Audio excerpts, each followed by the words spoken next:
2024 parliament ఎన్నికల్లోనూ అప్పుడే జరిగిన ఆంధ్రప్రదేశ్ ఒడిశా అసెంబ్లీ ఎన్నికల్లోనూ అక్రమంగానో సక్రమంగానో ఈవీఎంల పుణ్యం వల్లనో అధికార యంత్రాంగం సహకారం వల్లనో ఎన్నికల సంఘం విధవాయత్వం వల్లనో ఎన్డీఏ కూటమి విజయం సాధించింది.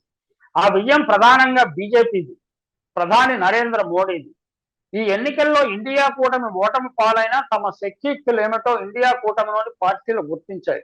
తమ బలాన్ని, బలహీనతలను, పరిమితులను అవి గుర్తించి మదింపు చేసుకున్నాయి. అప్పటి నుంచి వాటిల్లో అంతర్మథనం ప్రారంభమైంది. 2024 సార్వత్రిక ఎన్నికల్లో ఎన్డీఏ కూటమిని ఓడించాలన్న ఏకైక లక్ష్యం బీజేపీయేతర పార్టీలకు ఉండేది. కానీ ఇప్పుడు అటువంటి ఉమ్మడి లక్ష్యం ఏది ఈ పార్టీలకు లేదు. 2025 చివరిలో బీహార్ అసెంబ్లీ ఎన్నికలు జరగనున్నాయి. 2026లో అస్సాం, పశ్చిమ బెంగాల్, తమిళనాడు, కేరళ అసెంబ్లీలకు ఎన్నికలు జరుగుతాయి.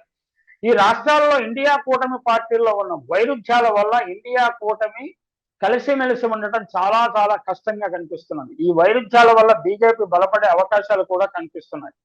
ఈ వైరుధ్యాల ప్రభావం అసెంబ్లీ ఎన్నికలు జరిగే ఆయా రాష్ట్రాల రాజకీయాలనే కాకుండా మొత్తం దేశ రాజకీయాలనే ప్రభావితం చేయవచ్చు. కేరళలో కాంగ్రెస్ ఫ్రంట్, వామపక్ష ఫ్రంట్ తలపడుతున్నాయి.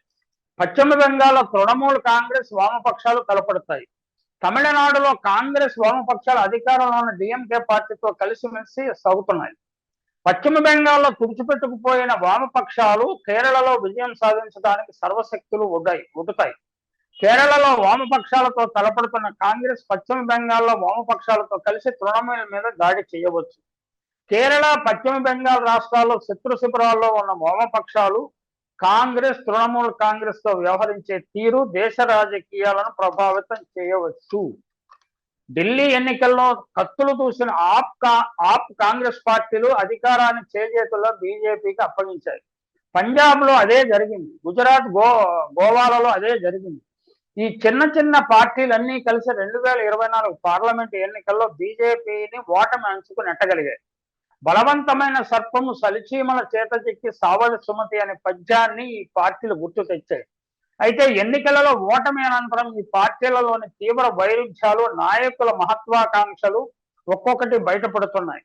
ఈ వైరుధ్యాల వల్ల ఇండియా కూటమి పనితీరు పూర్తిగా కుంటుపడింది. సిపిఎం నాయకులు ప్రకాష్ కారత్ ఇండియా కూటమి 2024 ఎన్నికల వరకే పరిమితమని కూడా ప్రకటించేశారు. అయితే పార్లమెంటులో అంశాల వారి సహకారాన్ని మాత్రం కొనసాగిస్తున్నారు.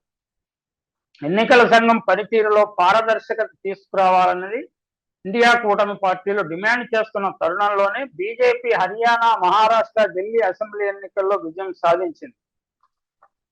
విజయ గర్వంతో ఉన్న బీజేపీ జాతీయ విద్యా విధానాన్ని, త్రిభాషా సూత్రాన్ని, నియోజకవర్గాల పునర్విభజన చేపట్టాలని, ప్రతిపక్షాలను తోసిరాజని ముందడుగు వేయాలని దూకుడుగా వ్యవహరిస్తున్నారు. ప్రాంతీయ పార్టీలకు పూర్తి గ్రహణం పట్టించాలని బీజేపీ ప్రయత్నాలు చేస్తున్నందున ఈ దూకుడును అడ్డుకోకపోతే తమకు సర్వనాశనం తప్పదని ప్రాంతీయ పార్టీలు గుర్తించాయి.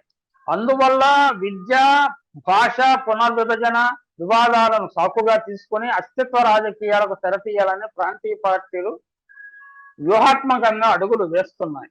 అందువల్ల రానున్న రాజకీయాలు రసవత్తరంగా ఉండి తీరుతాయి.